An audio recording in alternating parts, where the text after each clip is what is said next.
the sink. Alright, it's time. When we left off, our hero, Greg Heffley, was trying to get swole for wrestling season. So, here we go. If you work out regularly, you can get big muscles. Muscles are gross. But Mom said if I wanted a weight set, I was going to have to prove that I could stick with an exercise regimen. She said I could do that by doing sit-ups and jumping jacks for 2 weeks.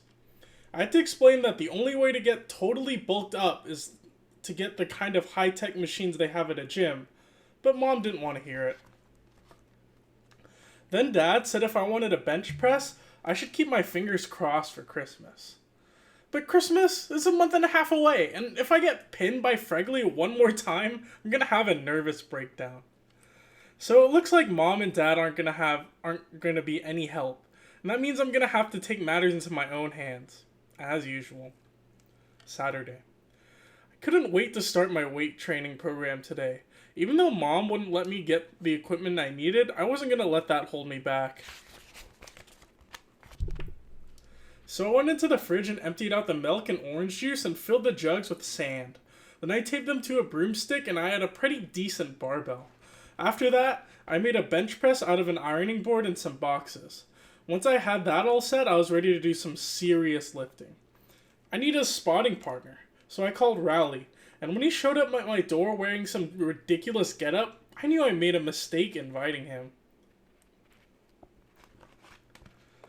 I made Rowley use the bench press first, mostly, because I wanted to see if the broomstick was going to hold up. He did about 5 reps and he was ready to quit, but I wouldn't let him. That's what a good training partner is for, to push you beyond your limits. 15 more. Come on. Okay, Greg is such a sociopath, dude. Like, it's truly upsetting. I knew Rowley wasn't going to be as serious about weightlifting as I was, so I decided to try out an experiment to test his dedication. Oh no. Oh, here we go. In the middle of Rowley's set, I went and got this phony nose and mustache Roderick had in his junk drawer. And right when Rowley had the barbell in the down position, I leaned over and looked at him. Wait, noise? I don't know how to make that noise. Sure enough, Rowley totally lost his concentration. He didn't even get the barbell off his chest. I thought about helping him out, but then I realized that if Rowley didn't get serious about working out, he was never going to get to my level. Gasp. Sputter. I eventually had to rescue him because he started biting the milk jug to let the sand leak out. After Rowley got off the bench press, it was time for my set. But Rowley said he didn't feel like working out anymore, and he went home. You know, I figured he'd pull something like that. But I guess you can't expect everyone to have the same kind of dedication as you. Wednesday. Today in geography we had a quiz. And I have to say, I've been looking forward to this one for a long time. The quiz was on state capitals. And I sit in the back of the room right next to this giant map of the United States. All the capitals are written in big red paint. So I knew I had this in the bag. But right before the test got started, Patty Farrell piped up from the front of the room. Teacher! Teacher! Oh, God. Patty told Mr. Ira he should come cover up the United States map before we got started. Hey, nice catch, Patty. So thanks to Patty, I ended up flunking the quiz. I'll definitely be looking for a way to pay her back for that one. Tonight, Mom came up to my room. She had a flyer in her hand. As soon as I saw it, I knew exactly what it was. It was an announcement that the school is having tryouts for winter play. Man, I should have thrown that thing out when I saw it on the kitchen table. Sorry, the Instagram comments are like in the way of the book. I'm reading off the screen. I begged her not to make me sign up. Those school plays are always musicals, and the last thing I need is to have to sing a solo in front of the whole school. But all my begging seemed to do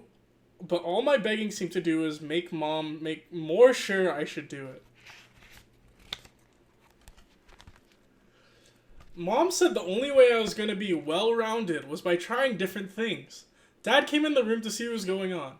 I told Dad that Mom was making me sign up for the school play, and if I had to start going to play practices, it would totally mess up my weightlifting schedule. I knew Dad would, oh my gosh. I knew that would make Dad take my side. Dad and Mom argued for a few minutes, but Dad was no match for Mom. So, that means tomorrow I've got to audition for the school play. Friday. The play they're doing this year is The Wizard of Oz. A lot of kids came wearing costumes for the parts they were trying out for. I've never seen the movie, so for me it was like walking into a freak show. Mrs. Norton, the musical director, made everyone sing My Country 'Tis of Thee, so she could hear our singing voices. I did my singing tryouts with a bunch of other boys whose moms made them come too. I tried to sing as quietly as possible, but of course I got singled out anyway. What a lovely soprano! I had no idea what a soprano was, but from the way some of the girls were giggling, I knew it wasn't a good thing. Tryouts went on forever. The grand finale came with auditions for Dorothy, who I guess is the lead character in the play, and who should try out first but Patty Farrell. Tap dancing noises. I thought about trying out for the part of the witch, but I heard that in the play the witch does all sorts of mean things to Dorothy. Then someone told me there's a good witch and a bad witch, and with my luck, I'd end up being picked to be the good one. Hold on, I'm gonna raise my chair. Okay, that's a little better. I was hoping Mrs. Norton oh my gosh, I can't read today. I'm sorry, guys. Monday. I was hoping Mrs. Norton would just cut me from the play, but today she said that everyone who tried out is gonna get a part. So, lucky me. Mrs. Norton showed the Wizard of Oz movie so everyone would know the story. I was trying to figure out what part I should play, but pretty much every character has to sing or dance at one point or another. But halfway through the movie, I figured out what part I wanted to sign up for. I'm going to sign up to be a treat because 1, they don't have to sing, and 2, they get to bean Dorothy with apples. Getting to peg Patty Farrell with apples in front of a live audience would be my dream come true. I may actually have to thank Mom for making me do this play once it's all over. After the movie ended, I signed up to be a treat. Unfortunately, a bunch of other guys had the same idea as me, so I guess there are a lot of guys who have a bone to pick with Patty Farrell. Wednesday. Well, like Mom always says, be careful what you wish for. I got picked to be a tree, but I didn't know if that's such a good thing. Tree costumes don't actually have armholes, so I guess that rules out any apple throwing. I should probably feel lucky that I got a speaking part at all. They had too many kids trying out and not enough roles, so they had to start making up characters. Rodney James tried out to be the Tin Man, but he got stuck with being the Shrub. Friday. Remember how I said I was lucky to get a speaking part? Well, today I found out I only have one line in the whole play. I say it when Dorothy picks an apple off my branch.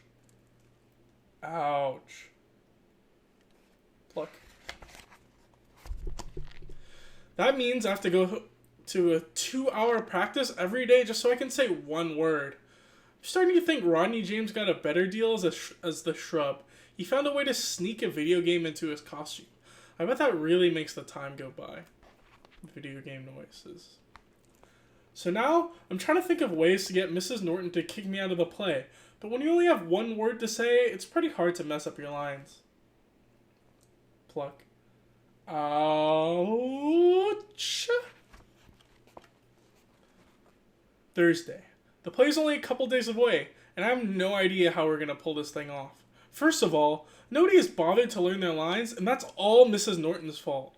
During rehearsal, Mrs. Norton whispers everyone's line to them from the side of the stage. I'll get you, my pretty. I get that, you're pretty! I wonder how it's going to go next Tuesday when Mrs. Norton is sitting at her piano 30 feet away. Another thing that's screwing everything up is that Mrs. Norton keeps adding new scenes and new characters. Yesterday, she brought in this first grader to play Dorothy's dog, Toto. But today, the kid's mom came in and she said she wanted her child to walk on two legs. Because crawling around on all fours would be too degrading? So now we have a dog that's going to be walking around on his hind legs for the whole show. The worst change is that Mrs. Norton actually wrote a song that us trees have to sing. She said that everyone deserves a chance to sing in the play. So today we spent an hour learning the worst song that's ever been written. Okay. Here, we have a unique opportunity here. We have to sing. I have a unique opportunity, I guess. Like, I'm going to sing the worst song ever written, and it's the choir teacher's rendition of a song about the trees and the Wizard of Oz. So I guess I'm going to pick something in the key of tree flat. I think tree flat major. I think the trees are kind of happy. Okay, here we go. We three trees. There you go. Thank you. Thank God Roderick won't be in the audience to see me humiliate myself. Mrs. Norton said that the play is going to be a semi-formal occasion, and I know there's no way Roderick is going to wear a tie for a middle school play. But today wasn't all bad. Toward the end of practice, Archie Kelly tripped over Rodney James and chipped his tooth because he couldn't stick his arms out to break his fall.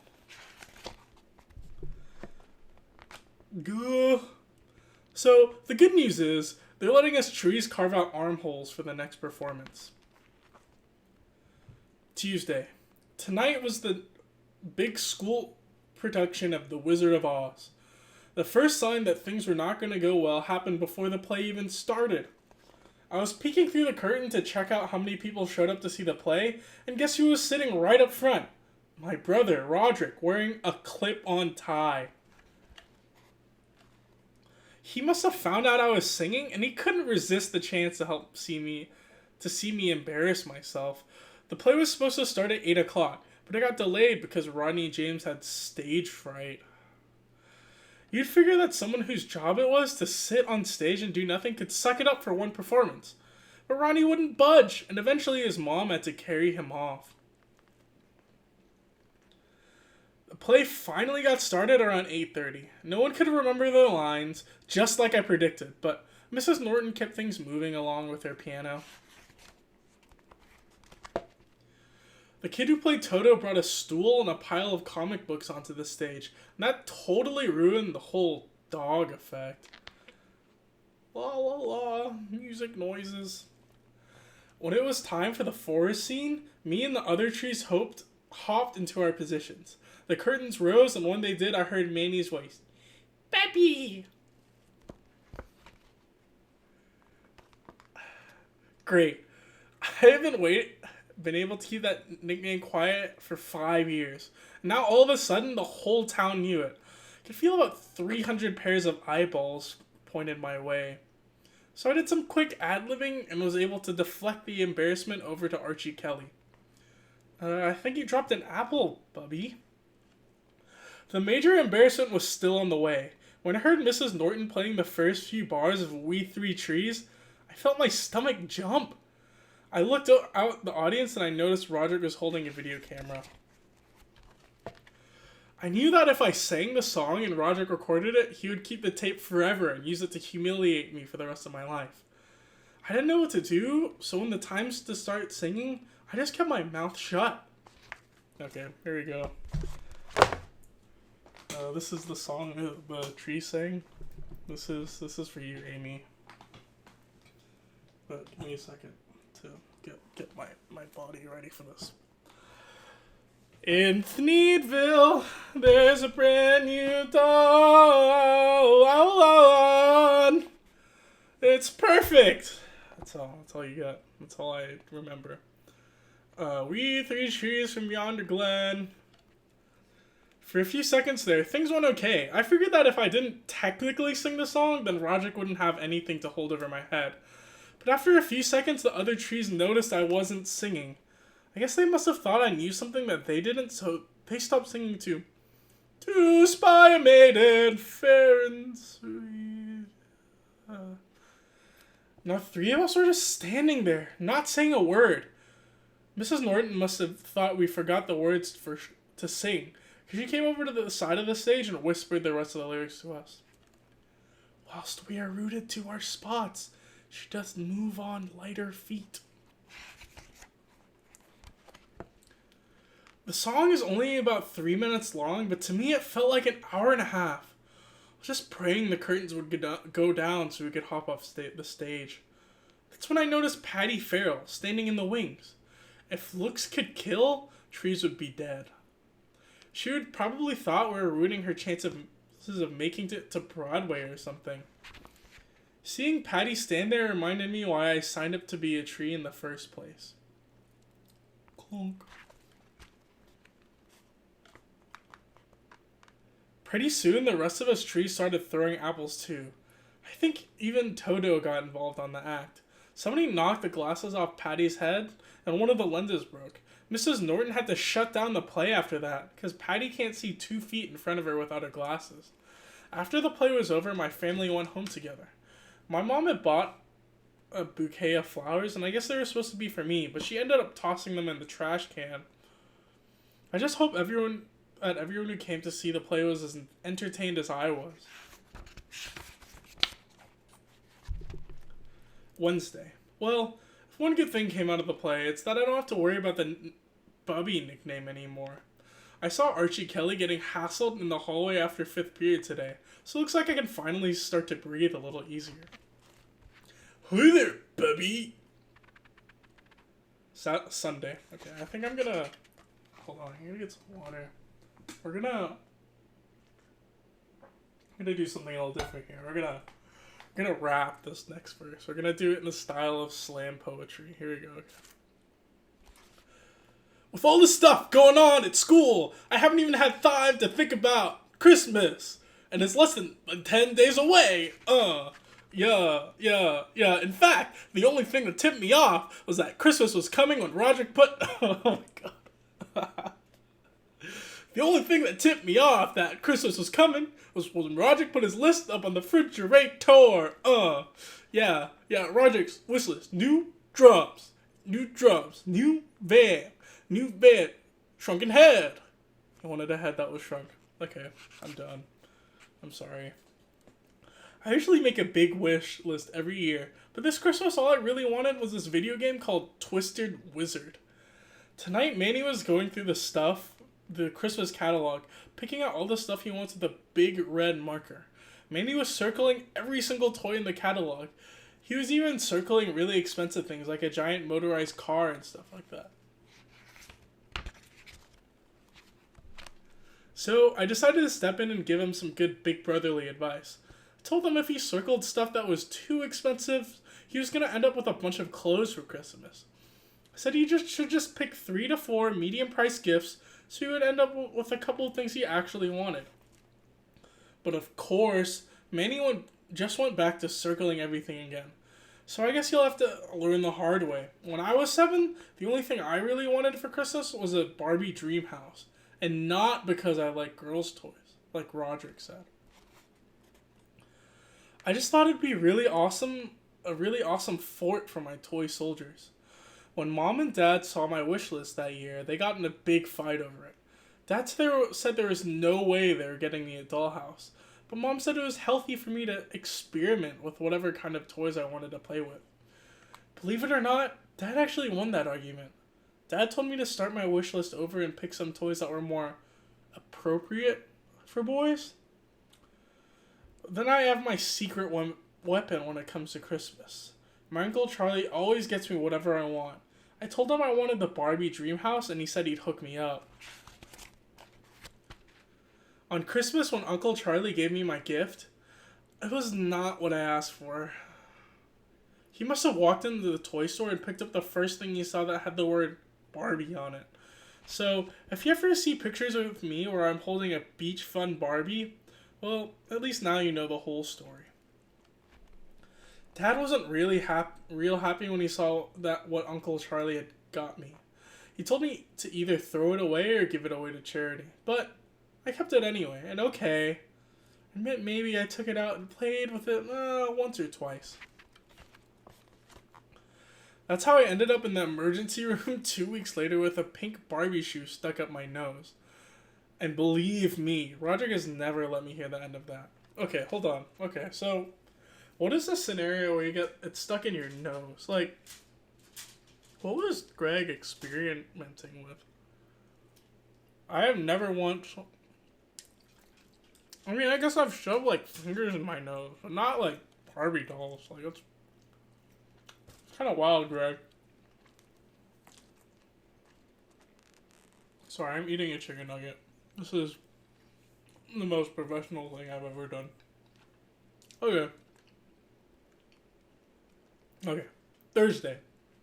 Tonight, me and Mom went out to get a gift for the Giving Tree at church. The Giving Tree is basically a Secret Santa sort of thing, where you get a gift for someone who is needy. Mom picked out a red wool sweater for our Giving Tree guy. I tried to talk Mom into getting something a lot cooler, like a TV or a slushy machine or something like that. Because imagine if all you got on Christmas was a wool sweater. Yippee. Sure, our Giving Tree guy will throw his sweater in the trash along with the 10 cans of yarn we sent out. Yams we sent during the Thanksgiving food drive. Christmas. Okay, I'm gonna sing this one in the style of a Christmas carol. No, I'm not. When I woke up this morning and went downstairs, there were about 1 million gifts under the Christmas tree. When I started digging around, there weren't hardly any gifts with my name on them. Yeah, I'm sorry about that. They all say Manny on them. I don't know if you can read that. They say Manny. But Manny made out like a bandit. He got every single thing he circled in the catalog. No lie. I bet he's glad he didn't listen to me. I did find a couple things with my name on them, but they are mostly books and socks and stuff like that. I open my gifts in the corner behind the couch because I don't like opening gifts near Dad. Whenever someone opens a gift, Dad swoops right in and cleans up after them. I gave Manny a toy helicopter and I gave Roderick a book about rock bands. Roderick gave me a book too. Of course he didn't wrap it. This book he got me was Best of Little Cutie. Excuse me. Little Cutie is the worst comic in the newspaper, and Roderick knows how much I hate it. I think this is the 4th year in a row I've gotten a Little Cutie book from him. Thank you, John. I gave Mom and Dad their gifts. I get them the same kind of thing every year, but parents eat that stuff up. Thanks. The rest of the relatives started showing up around 11, and Uncle Charlie came at noon. Uncle Charlie bought a big trash bag full of gifts, and he pulled my present out of the top of the bag. The package was the exact same size and shape to be a Twisted Wizard game, so I knew Uncle Charlie came through for me. Mom got the camera ready, and I tore open my gift. Here's a gift opening picture. But it was just an 8x10 picture of Uncle Charlie. I guess I didn't do a good job of hiding my disappointment, and Mom got mad. All I can say is, I'm glad I'm still a kid, because if I had to act happy about the kinds of gifts grown-ups get, I don't think I could pull it off. Bless this house. Oh, we already decided that the mom is Mickey. Hold on. I know the perfect place for this! Haha! And I guess the aunt can be, I don't know. Let me normal voice. I just knew you'd love it. I went up to my room to take a break for a while. A couple minutes later, Dad knocked on my door. He told me he had my gift for me out in the garage. And the reason it was there was because it was too big to wrap. And when I walked down to the garage, there was a brand new weight set. The thing must have cost a fortune. I didn't have the heart to tell Dad that I kind of lost interest in the whole weightlifting thing when the wrestling unit ended last week. So I just said thanks instead. Okay, come on. Prime example. Greg, awful person. Awful human being. Like, oh, man. I just think Dad was expecting me to drop down and start doing some reps or something, but I just excused myself and walked back inside. At about 6 o'clock, all the relatives cleared up. I was sitting on the couch watching Manny play with his toys, feeling pretty sorry for myself. Then Mom came up to me and said that she found a gift behind the piano with my name on it, and it said, "From Santa."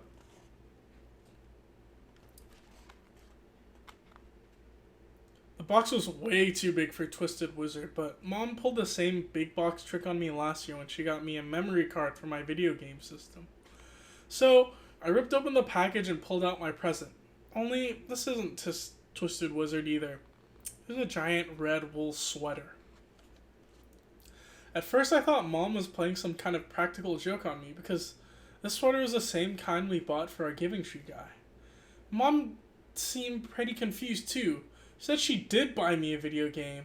She had no idea what the sweater was doing in my box. Then I figured it out. I told Mom there it must have been some kind of mix-up, and I got the Giving Tree guy's gift, and he got mine. Mom said she had used the same kind of wrapping paper for both gifts, so she must have written the wrong names on the tags. Then Mom said that this was a really good thing, because the Giving Tree guy was probably really happy he got such a great gift. It's a Christmas miracle! I had to explain that you need a game system and a TV to play Twisted Wizard, so the game was totally useless to him. Oh! Even though my Christmas was not going that great, I'm sure it was going a lot worse for the Giving Tree guy. Jerks. Kind of decided to throw in the towel for Christmas, and I headed to Riley's house. I forgot to get a gift for Riley, so I just slapped a bow on the little cutie book. That seemed to do the trick. Riley's parents have a lot of money, so I can always count on them for a good gift. But Riley said that this year he picked out my gift himself, that he brought me outside to show what it was. From the way Riley was hyping his present, I thought he must have gotten me a big screen TV or a motorcycle or something. Once again, I let my hopes get too high. Riley got me a big wheel. I guess I would have thought this was a cool gift when I was in the 3rd grade, but I have no idea what I'm supposed to do with one now. Riley was so enthusiastic about it, I tried to act my best like I was happy anyway. Gee, thanks. We went back inside and Riley showed me his Christmas loot. He sure got a lot more stuff than I did. He even got Twisted Wizard, so at least I can play it when I come to his house. That is, until Dad finds out how violent it is. And boy, you have never seen someone as happy as Riley with his little cutie book. His mom said it was the only thing on his list he didn't get. Well, I'm glad somebody got what they want today. It's a Christmas... Oh, she's not Mickey. It's a Christmas miracle. See, there's Greg. He literally doesn't care about Riley, does he? New Year's Eve. In case you're wondering what I'm doing in my room at 9 p.m. on New Year's Eve, let me fill you in. Earlier today, me and Manny were horsing around in the basement. I found a tiny black ball of thread on the carpet, and I told Manny it was a spider. Then I held him over it, pretending like I was going to make him eat it. Yeah! Squeal! Scream! Squeal! Right when I was about to let Manny go, he slapped my hand and made me drop the thread. And guess what? That fool swallowed it. Well, Manny completely lost his mind. He ran upstairs to where Mom was, and I knew I was in big trouble. Manny told Mom I made him eat a spider, and I told her there was no spider, that it was just a tiny ball of thread. Mom brought Manny over to the kitchen table, and she put a seed, a raisin, and a grape on the table, and told Manny to point the thing that was closest in size to the piece of thread he swallowed. Manny took a while to look things over on the plate. Then he walked over to the refrigerator and pulled out an orange. So, that's why I got sent to bed at 7 o'clock and I'm not downstairs watching the New Year's Eve special on TV. That's why my only New Year's resolution is never to play with Manny again. January. Chicken nugget break. How's everybody doing? Anyone do anything fun today?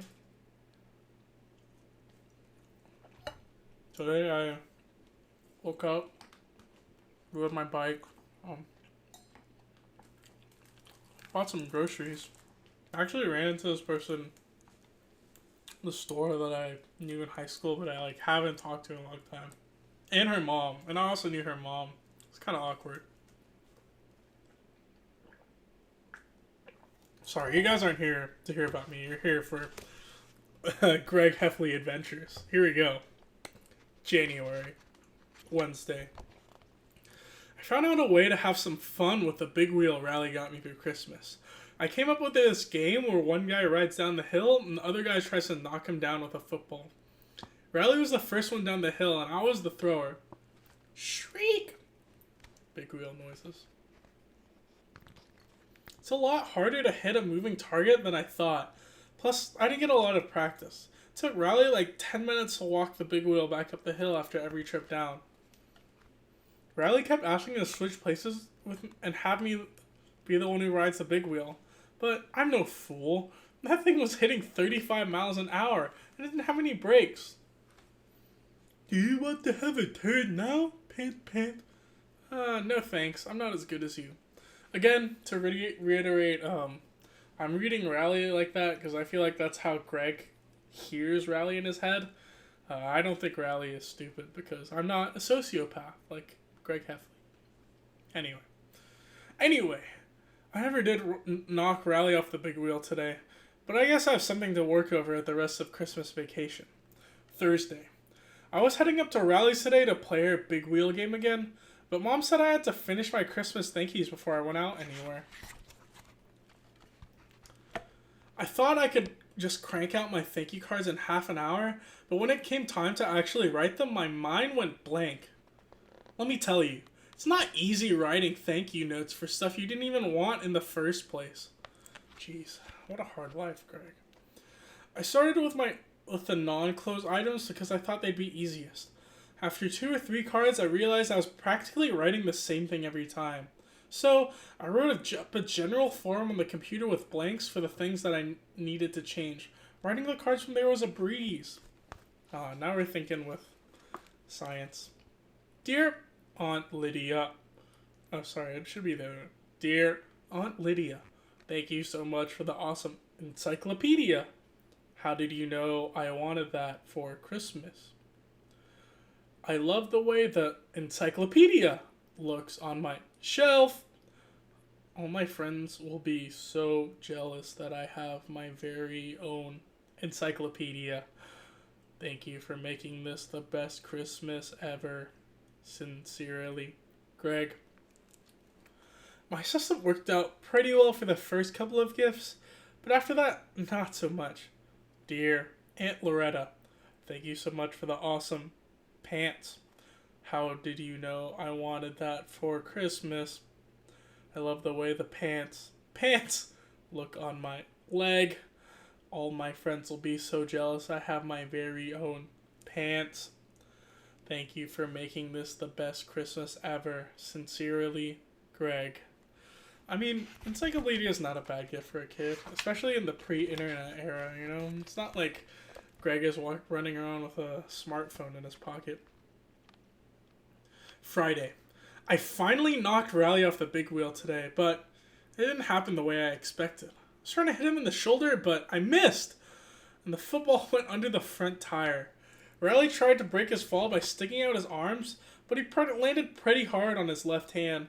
I figured he'd just shake it off and get right back on his bike, but he didn't. I tried to cheer him up, but all the jokes I usually crack out weren't working. So I knew he must have been hurt pretty bad. Hey, look at me, I'm your dad, dar dar dar. Sniff. I'm sorry about that. Monday. Christmas vacation is over, and now we're back at school.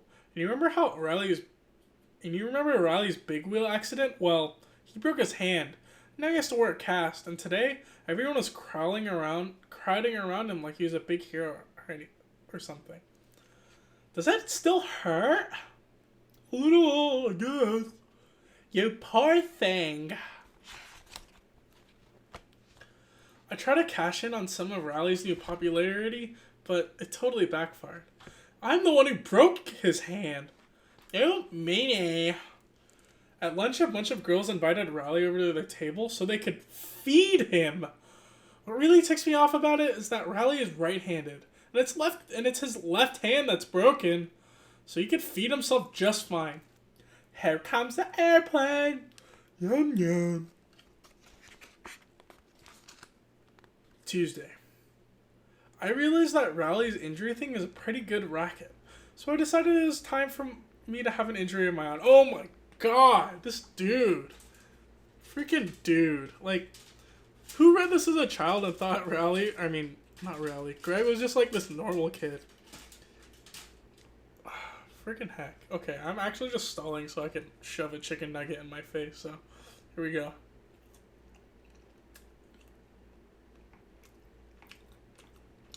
I don't know if you can hear this. I'm trying to eat it as loud as I can to give you some chicken nugget ASMR.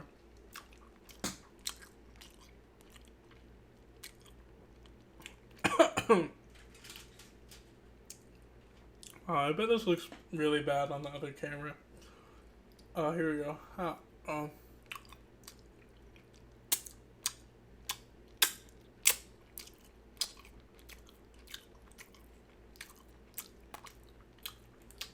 Okay.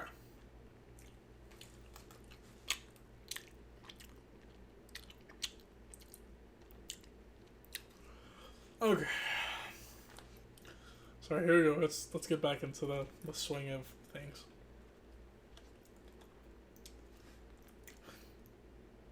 Sorry, still recovering from the chicken nugget. Oh, I need some water now.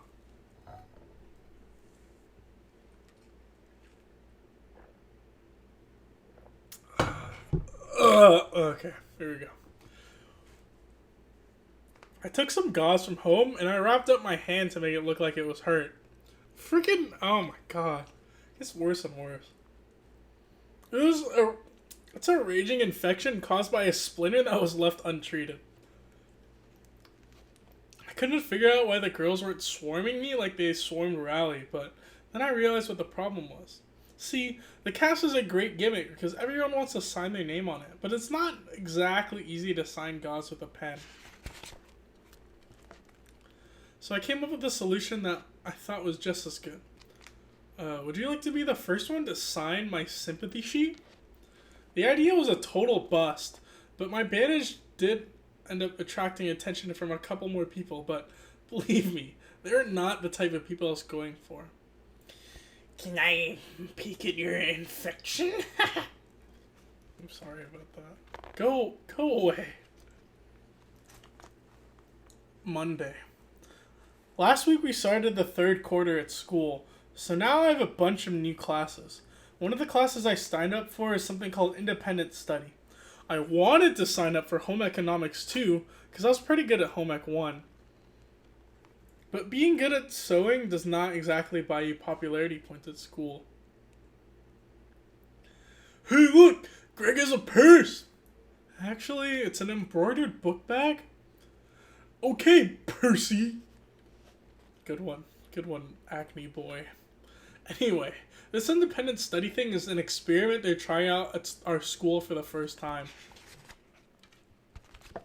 The idea is that the class gets assigned a project, and then you have to work on it together with no teacher in the room for the whole quarter. Catch us when you're done, everyone in your group gets the same grade. I found out that Ricky Fisher is in my class, which could be a big problem. Ricky's big claim to fame is that he'll pick the gum off the bottom of a desk and chew it if you pay him 50 cents. So I don't really have high hopes for our final grade. Tuesday. Tonight we got our independent study assignment. And guess what it is? We have to build a robot. At first, everyone was kind of freaked out because we thought we were going to have to build a robot from scratch. But Mr. Darnell told us we don't have to build an actual robot. We just need to come up with ideas for what our robot might look like and what kinds of things it might be able to do. Then, when he started leaving the room, we were on our own. We started brainstorming right away. I wrote down a bunch of ideas on the blackboard. The robot would do my homework, do the dishes, make my breakfast, brush my teeth. Yeah, that's actually what we have women for. I'm sorry. That was not. That was not funny. That was not a funny joke. Oh, why did I say that out loud? I blame COVID-19 for that joke. Jeez. God. Oh, I'm actually vomiting a little bit.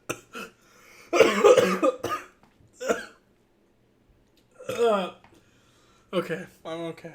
I'm sorry. It was just not funny at all. I apologize. Everybody was impressed with my class, my ideas, but it was easy to come up with them. All I did was write down all the things I hate doing myself. Oh man. Oh man. Oh man. A couple of girls got up to the front of the room, and they had some ideas of their own. They erased my list and drew their own plan. Yeah, Matt, you're right. That was a very Ryan joke. They wanted to invent a robot that would give you dating advice and have 10 types of lip gloss on his fingertips. All us guys thought this was the stupidest idea we ever heard. Okay, so first I started being misogynistic, and then Greg is... my gosh. Okay. All us guys thought this was the stupidest idea we ever heard, so we ended up splitting into two groups, girls and boys. Yeah, frick girls. The boys went to the other side of the room while the girls stood around talking. Now that we had all our serious workers in one place, we got to work. Someone had the idea that you say your name to the robot and it can say it back to you. Hi, Bob. It is very nice to meet you, Bob. But then someone else pointed out that you shouldn't be able to use bad words for your name because the robot shouldn't be able to curse. So we decided we should come up with a list of bad words that the robot shouldn't be able to say. We came up with all the regular bad words, but then Ricky Fisher came up with 20 more the rest of it had never heard before. Like poop head, fart face, loaded diaper. So Ricky ended up being one of the most valuable contributors on our project. Right before the bell rang, Mr. Darnell came back into the room to check on our progress. He picked up the piece of paper we were writing on and read it over. To make a long story short, independent study is canceled for the rest of the year. Well, at least it is for the boys. So if the robots in the future are going around with cherry lip gloss for fingers, at least you know how it all got started. Thursday. In school today, they had a general assembly, and they showed the movie It's Great to Be Me, which they show us every year. The movie is all about how you have to be happy with who you are and not change anything about yourself. To be honest with you, I think that's a really dumb message to be telling kids, especially the ones at my school. It's great to be me. Sorry, that was straight rally. That's not rally. Sorry to confuse your brain. Later on, they made an announcement that there are some openings on the safety patrol, and that got me thinking. Someone picks on a safety patrol, it can get them suspended. The way I figure it, I can use any extra protection I can get. Plus, I realized that maybe being in a position of authority could be good for me. No, it couldn't. I don't believe it. Can we cross the street now? Nope. We've been standing here for an hour.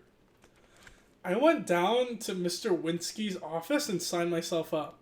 And I got Riley to sign up too.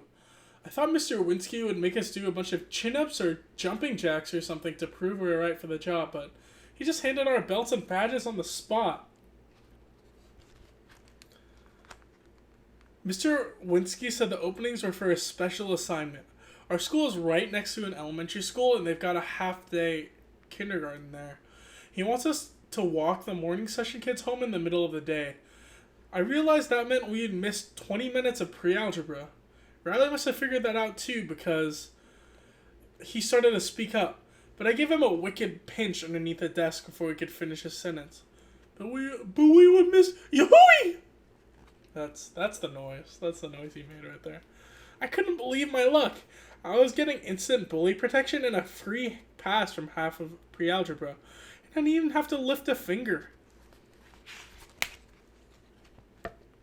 Tuesday. Today was our first day of safety patrols. Me and Riley don't technically have stations like all the other patrols, so that means we don't have to stand out in the freezing cold for an hour before school.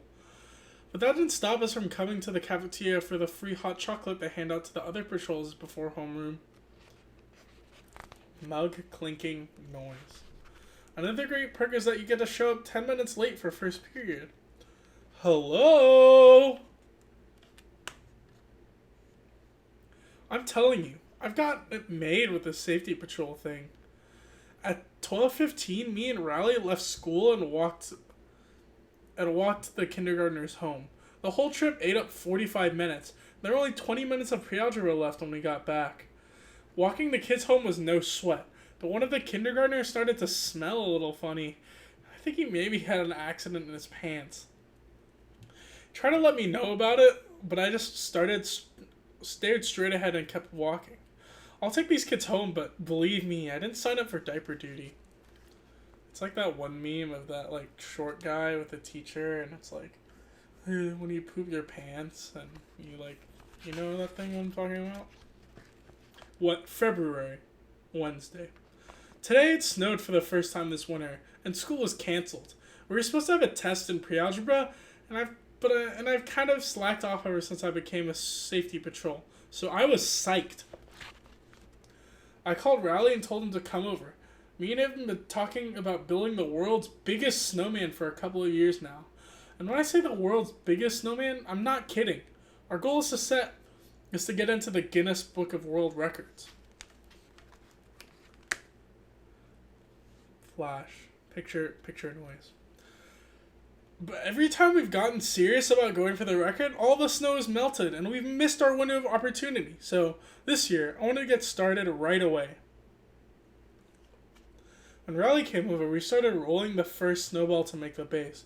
I figured the base was going to have to be at least 8 feet tall on its own if we wanted to have a shot at breaking the record. The snowball got real heavy. We had to take a bunch of breaks in between rolls so we could catch our breath. Grunt, wheeze. During one of our breaks, Mom came outside to go to the grocery store, but our snowball was blocking her car in, so we got a little free labor out of her. After our break, me and Riley pushed that snowball until we couldn't push it any farther, but when we looked behind us, we saw the mess we had made. The snowball had gotten so heavy that it tore up all the sod Dad had just laid down in this fall. I was hoping it would snow a few more inches, but just like that, it stopped snowing. Uh-oh. Our plan to build the world's biggest snowman was starting to fall apart, so I came up with a better idea for our snowball. Every time it snows, the kids from Worley Street use our hill for sledding, even though this isn't their neighborhood. Yeah, gang violence. So, tomorrow morning when the Worley Street kids came marching up our hill, me and Riley were going to teach these guys a lesson. Rumble, rumble. Thursday. When I woke up this morning, the snow was already starting to melt, so I told Riley to hurry up and get down to my house. Well, while I was waiting for Riley to show up, I watched Manny try to build a snowman out of the piddly crumbs of snow that were left over from our snowball. It was actually kind of pathetic. I really couldn't help doing what I did next. Unfortunately for me, Dad was at the front window. Oh my gosh. Unfortunately for me, right at that moment, Dad was at the front window. Punt. Yeah. Dad was already mad at me for tearing up the sod, so I knew I was in for it. I heard the garage door open and I saw Dad coming outside. He marched right out carrying a snow shovel, and I thought I was going to have to make a run for it. But Dad was headed for my snowball, not me. And in less than a minute, he reduced all our hard work to nothing. Riley came by a few minutes later. I thought he might actually get a kick out of what happened. But I guess he had his heart set on rolling that snowball down the hill. He was really mad. But get this, Riley was mad at me for what Dad did. God, Greg is such a bad person. I told Riley he was being a big baby, and we got into a shoving match. Right when it looked like we were going to get an all-out fight, we got ambushed from the street. Snowball hitting noises. Question. Okay, ignore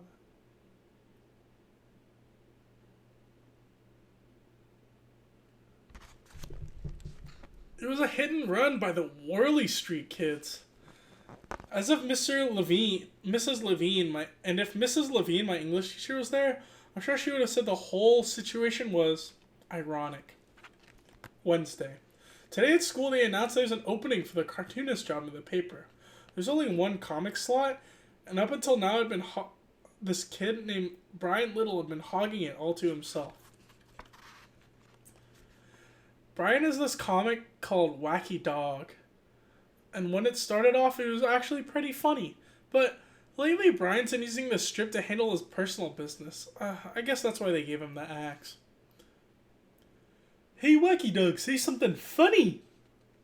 Actually. Oh, they have the same voice. Actually. What if I put it in the front? Actually, I have something serious on my mind today.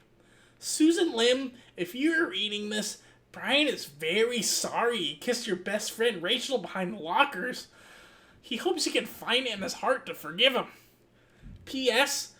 Barry Palmer, you still owe Brian $5, you bum. Well, Brian is getting it, dude. As soon as I heard the news, I knew I had to try it out. Wacky Dog made Brian Little a celebrity at our school, and I wanted to get in on some of the fame.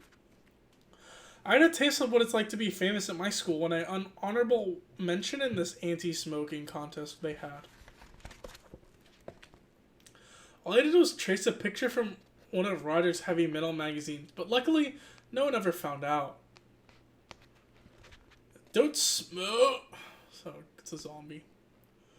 Don't smoke or you look like me. Yeah, kids. Don't drool. The kid who won first place was named Chris Carney. And what kind of ticks me off is that Chris smokes at least a pack of cigarettes a day. Don't smoke! It's a joke! I don't know why that owl is Mickey Mouse, but that's what it is. Thursday. Me and Riley decided to team up and do a cartoon together. So after school today, he came over to my house and we got to work. We banged out a bunch of characters real quick, but that turned out to be the easy part. When we tried to think up some jokes, we kind of hit a wall. I finally came out of it with a good solution. I made a comic strip. I made up a cartoon where the punchline of every strip is, oh my god, those are the words. Those are the words. Like, if you don't remember anything from Giant Wimpy Kid, like, I bet you remember these words right here. Okay, here we go. Zooey Mama. That way, we wouldn't get bogged down with having to write actual jokes, and we could concentrate on the pictures. It's Instagram comedy there for you. Hot take.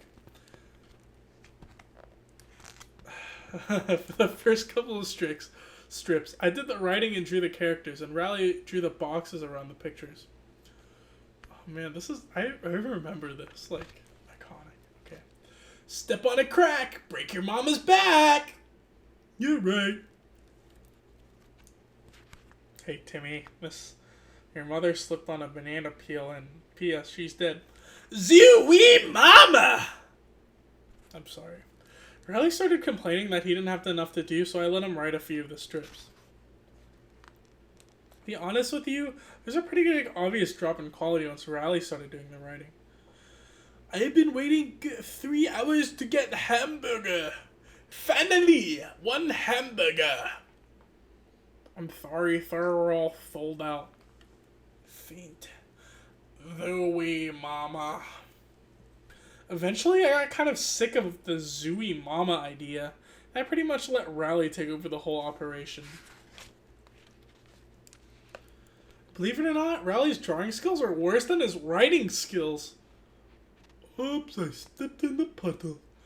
At least it's not an acid puddle. It is an acid puddle. Zooey Mama! That was a squirrel. That's what a squirrel sounds like. I told Riley maybe you should just come up with some new ideas, but he just wants to keep writing Zooey Mamas. He packed up his comics and went home, which is fine by me. I don't really want to be partnered up with a kid who doesn't draw noses anyway. Friday. After Riley left yesterday, I really got to work on some comics. I came up with this character called Creighton the Creighton the Cretin, and I got on a roll. Creighton the Cretin by Greg Heffley. Hi, my name is Creighton. No, it isn't. Your name is Stuart Pitt. Ow. Hi, I'm stupid. Must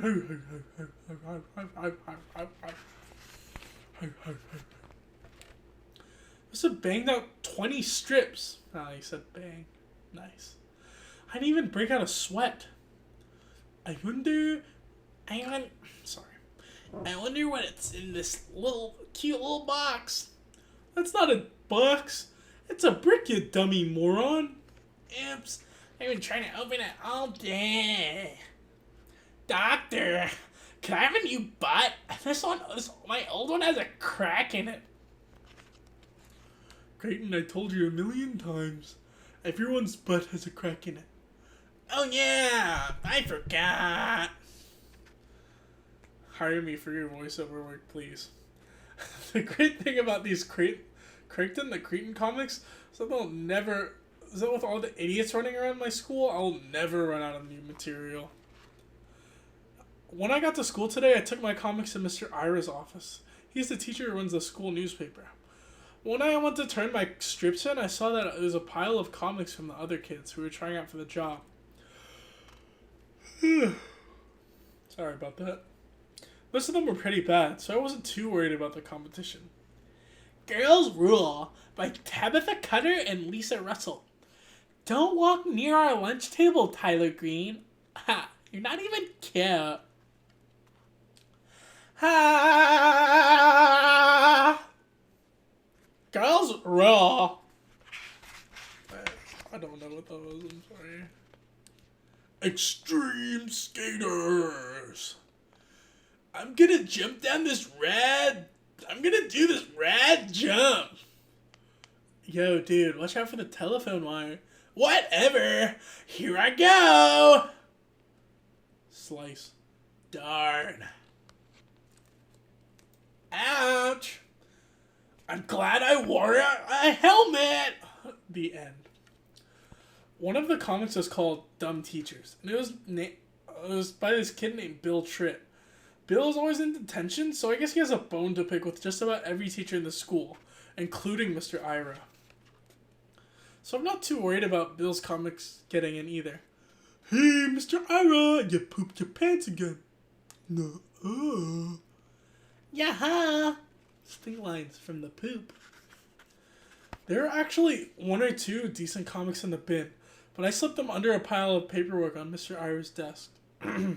Hopefully those won't turn up up until I'm in high school. Terrible person. Also, I'm running out of time on the live stream. We have about 1 minute left, so I'm gonna probably power through these next 2 pages and then have a thrilling conclusion tomorrow. Thursday. Today, during morning announcements, I got the news I was hoping for. The new cartoonist for the school paper is Greg Heffley. The paper came out today during lunchtime, and everyone was reading it. I wanted to pick up a copy just to see my name in print, but I decided to play it cool for a while instead. I sat down at the end of the lunch table where there would be plenty of room for me to start signing autographs for my new fans. But no one was coming over to tell me how great my comic was, and I started to get the feeling something was wrong. I grabbed the paper and went to the room to check it out. When I saw my comic, I practically had a heart attack. Uh-oh. Cliffhanger. I'm gonna end the recording there. Thank you so much for tuning into part 2 of Diary of a Wimpy Kid. Sorry for the chicken nuggets and that laugh I did a little bit earlier. I'm also sorry for being kind of late on this one, but I'm glad. Thank you for those who stuck around with me. It's been a good time. Thanks.